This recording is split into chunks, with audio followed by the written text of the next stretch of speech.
Hey everyone, Wayne Fox back with part 2 of my series on color management. I said in the last video I was going to do this in 3 parts, and I've decided now to do it in 4. This part, there's actually a section I want to talk about now, and that's the development of the concept of color management. And in the next part, we'll talk about the actual theory behind it, a little bit more of how the profiles relate to each other. But I think if you understand what I lay out here, it will definitely help with the next part. And then, of course, the final part will be how to actually set up a color managed workflow for yourself. Anyway, if you recall in the last video, we talked about the challenge of creating a device which either records or prints color, or, as a displays color, and how when we make those devices, they capture color, but there's no relationship. It's not relative to anything. It's just a whole bunch of numbers. And what we have to do is we have to actually characterize the device. So when it records a color, we understand that the color is the color we want to produce. So when we shoot a target, for example, with a camera, we have a measured color on a bunch of patches. And then we basically have to create an adjustment in the middle that produces those colors in the file. Same thing with a printer. We print a bunch of little target colors, and then we measure the results, and then we have a translation of what the printer did versus what we want it to do to get it to produce the colors that it's supposed to produce. And this is the very basic concept of color management. Once we've characterized the device, though, we now need a way to make sure that device A and device B look at least similar. And as a photographer, the main thing we're trying to do is make sure that when we look at our display, it can help us predict what our print looks like, and that's kind of our goal. Say we look at a photograph printed in a book, which has a really low gamut device, but we still have a good idea of we can perceive the variations in the colors and the tones, and we can actually get a nice representation of the image. And when we look at the same image printed on a high-end printer on a wall, it looks really good as well. And only if we really examine them side by side would we understand, oh, this red's not nearly as red as that red. But we don't need to do that. That's just something we don't do. So this is one reason color management works, is the fact that we do a lot of interpretation of the data that we see. So in this video, we're going to talk about how color management evolved and kind of where we are today, because there really are 2 ways to manage this process, 2 concepts, and both sort of work, and both are around, and you can actually use either one you want. So attempts to understand human vision, especially relating to color, date as far back as Aristotle. When we talk about modern color management, it's really founded on the principles that were developed in 1931 by the International Commission on Illumination, when they tried to describe and characterize the ability of human vision. And they actually created the first color space, which is called CIE XYZ, or most of the time it's recalled CIE 1931. And this color space was based on the work of William David Wright, who used what are called standard observers. I think they were 10. And I also believe a person by the name of John Guild used 7 standard observers, and he did it a little bit different way. And both of these fellows did this back in the 20s. And using their information, they built this color space. Now, this color space describes the capabilities of human vision. And any color within this space is a color that we can perceive. And when you specifically talk about that, you're talking about perceiving differences in color as well, and also differences in tonal value, brightness and darkness. If you see a graph that looks something like this, the large area of color that you see is actually that CIE space. So this graph here is showing you the limit of human vision, and inside of this graph is a triangle. And this triangle in this particular case represents the SRGB color space. And so the colors in the SRGB color space are confined to this triangle, which of course is within the ability of human perception. But notice there's a lot of colors outside of the triangle that we can see as well. When any company makes a color device, be it a camera or a printer or a monitor, the real goal would be to make one that is exactly the same as CIE 1931. I mean, if you can make a monitor that would actually produce every single color that we can see as humans accurately, that would be amazing. Now, we're a long way from that. We don't have anything even close to that. But What's important to understand is the idea of a color space, which describes the capabilities of a device. It's a mathematical model which talks about it. And what we can do is we can actually graph these color spaces either two-dimensionally or three-dimensionally and compare them to get an idea of how one space might relate to another. And we're going to do a little bit of that in part 3 of the video, where we compare a printer space to a working space to a monitor space, just to show how sometimes if we don't do it right, we're going to end up clipping colors because we don't understand the process of how they relate to each other. So let's move ahead to the early 90s and understand kind of where we were. This is before the internet. This is at early stages of color. Most displays, if not all displays, were CRT, cathode ray tube. Digital photography, we're going to go to 1993. At that point, digital photography is really in infancy. I think it was in 1994 that Apple actually started selling the quick take camera, and it was one of the earliest ones that actually was kind of mainstream. I don't think a lot of people bought them. They were still kind of expensive, but shortly after that, several others showed up. And these were the first true digital cameras. There were some other cameras that were kind of digital before, but they were really an analog-based camera, whereas these were true digital cameras. Now, color printers are the same way. Basically, this is about when the first semi-decent photographic quality color inkjet printer was being produced. Now, if we printed something on it by today's standards, it was pretty poor. But we're really at the beginning. This is like the dawn of digital photography, digital printing. And it became apparent to Apple that we had to have a way to make sure devices related to each other. And so they developed a technology called color sync. In 1993, it was put into the Mac operating system. And in 1994, they teamed up with, I believe, 7 other companies, which included Microsoft, which included Kodak, who at that point was by far the biggest company, far bigger than Microsoft or Apple. It was on the Dow 30, and kind of the big player, invented most of the technology that we use even.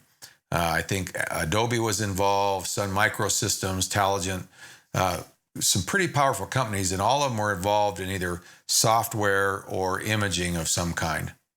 They created what's called the International Color Consortium, and their goal was to make a color management system that could be used in any platform and that was, could be improved upon. And the idea that Apple came up with, and that was sort of adapted, they did change the way that it worked a little bit, but the idea that they came up with is, look, at what we'll do is whenever we capture a color, or a device captures an image, and we use this profile that we've talked about that translates that to what it should be. When we send that image data to a computer, we're going to attach the profile with it. And that way the computer can understand where this came from. And in the computer, we're going to build this color management system, this black box. And inside this black box, we're going to do all the translation of colors from one device to another. One of the important things to note in this black box is you have to have a space, we call it a working space, but basically it's a space that's a container that holds the data. And this container must be big enough that any data coming in is within this container's color space, and any data that needs to go out is within this container's color space. And we're going to talk a lot more about that, because this is where a lot of photographers get confused. They really don't understand what this working color space means, this container. But what happens is the color management system then does all of the transposition of device to device. And it uses the device-specific profile of the different devices. Here I've got a color monitor, I've got an inkjet printer, I've got a photographic printer, and here we've got a digital press. And we use their devices' specific profiles. And whenever we send that file to those printers, we apply that profile so we get the maximum capability that each device is handled. And the device's output will be similar to each other. That's called color sync. We're trying to sync them up. But if you think about it, this is really forward thinking on part of these companies, because what it really does is it's also future-proof. As long as we keep our data in this space that can contain it without having to clip any colors, later on, as a better color device is invented that has more color capability, we can just translate it to that space. So in 1996, we have a printer that's really kind of small gamut, only uses 4 colors of ink, and we just produce it, we just output it into that space, and we get the maximum that printer can do. Well, 4 years later, we've got a printer that's using 6 colors of ink and has got a lot bigger gamut and can produce better colors and better color tones. We just have to use that printer's color space. We don't have to change anything except make sure we use the right color profile when we send the data, and we can take advantage of that. So this system, the way it's designed, is future-proof because it really doesn't put any limitations on anything. And that's really the basis for high-end color management today, that whole concept. Now, we'll get a lot more into this in part 3, where we talk about how these working spaces, how they relate, and I'm going to actually show some examples of these color spaces and how they overlap. But now we need to talk a little bit about where the next step that evolved and how we ended up with kind of 2 color management concepts today. So in 1996, Hewlett-Packard and Microsoft got together and said, you know what, we think this is too advanced and most people don't need it, and we want a simpler/cheaper way to manage color. Let me just read something from their initial proposal. They said, currently the ICC has one means of tracking and ensuring that a color is correctly mapped from the input to the output color space. This is done by attaching a profile for the input color space to the image in question. This is appropriate for high-end users. However, there are a broad range of users that do not require this level of flexibility and control. Now, at the time, really the only higher-end users were large production houses that could afford really expensive equipment. And the normal person just didn't have access to that. I mean, we're still a long way from replacing cameras with digital cameras. This is still in the film is king. I think the earliest that we started replacing any in my company was around 2000, 2001, and even those cameras, looking back now, weren't really very capable. And what Microsoft system says is, look, at what we want to do is we don't want the computer to have this black box. We don't want to have to worry about it. We don't have to want to build it in there. Was they said what we want it to happen is we want the capture device to translate the colors before it sends it to the computer into a common color space.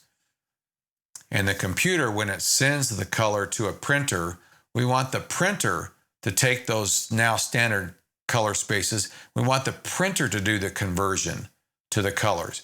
So basically their idea was, look, let's just make all of the things that capture data and all the things that show data, let's make them worry about all the conversion and let's leave the middle out. And they developed SRGB because what they had to do was develop a color space where this would work. And that color space had to be limited to the capability of current technology. Basically, the lowest common denominator would be where you would start. Now, the idea is not that bad, other than the fact it's not future-proof. And so they developed SRGB, and so the camera would take a picture, then it would convert it to SRGB, send it to the computer. When it's time to send it out to a monitor, it's the monitor's job to handle the conversion from sRGB to what it's supposed to do. And it's real simple, and it's obviously a lot cheaper to implement. And I'm going to say right now, it's actually not a bad idea, other than the fact you can't update it as time goes ahead. This is 25 years later, 24 years later, and it hasn't changed. It's still sRGB, even though every device out there, and I mean this, I don't think there's a single color device left that can't show colors or capture colors well beyond sRGB.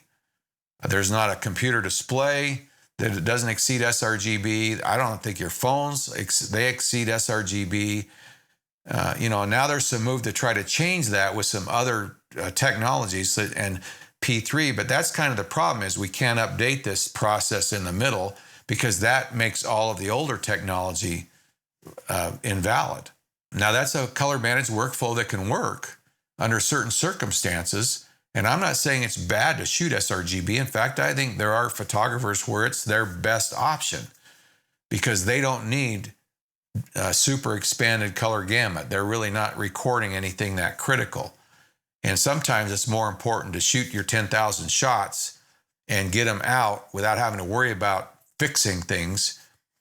So as long as you can control and nail your exposure, as long as you can nail your white balance, and as long as you don't have too much dynamic range, and you can create your file so it's basically perfect, then it works really well. Now the challenge is when the camera converts that to an sRGB JPEG, it's going to take all the data that it needs to fit within that sRGB space based on the information it was given, including white balance and things like that. And it's going to throw the rest of the data away, and that's about 90% of it. So once you've clipped it into the sRGB space and you've limited it from a raw file to a JPEG, first of all, the JPEGing is already, it's a lossy compression, so there's a little data loss there. But it's really hard to fix something. If you shoot and capture the raw file and your exposure moves up and down, as long as you don't clip on either end, you can adjust the exposure back to what it's, and you won't even be able to tell the difference. You can fix your white balance, but if you've already made the JPEG, if you shot on daylight and it's tungsten light, good luck trying to fix it, or especially the other way around. If you happen to have your camera on tungsten and you shoot daylight. And the problem with a lot of cameras is you set them on auto white balance, and I'm sure if you do a lot of photography, if you use auto white balance, the camera's been fooled on occasion and it's really not nailed the white balance because of the circumstances you were in. So those are the two competing concepts of color management, and I shouldn't call them competing. Those are the two different concepts of color management. One is simple, and all it requires is the manufacturers to honor and build it into their devices, and they all do. All the camera makers are willing to, they build in the ability to convert to sRGB. And then I think all the printers now can take an sRGB file and you let the printer control the color. But they also have the ability to send all the data to the computer without, with the attached profile, and also to turn off color management so that the computer and its color management system has the full capability that the printer's got built into it. So in the next video, that's what we're going to talk about, how these pieces of this color management system, I'm talking about color sync or whatever the ICC system works. We'll talk a little bit about working profiles, device profiles, show some graphs of profiles, how they overlap, and kind of get us ready to talk about how we actually set it up so that we can use a display to predict our printing. Well, thanks for watching the video. Make sure you hit the icon down there to subscribe and the bell so that when I get part 3 done, you'll be notified. Till next time, see ya.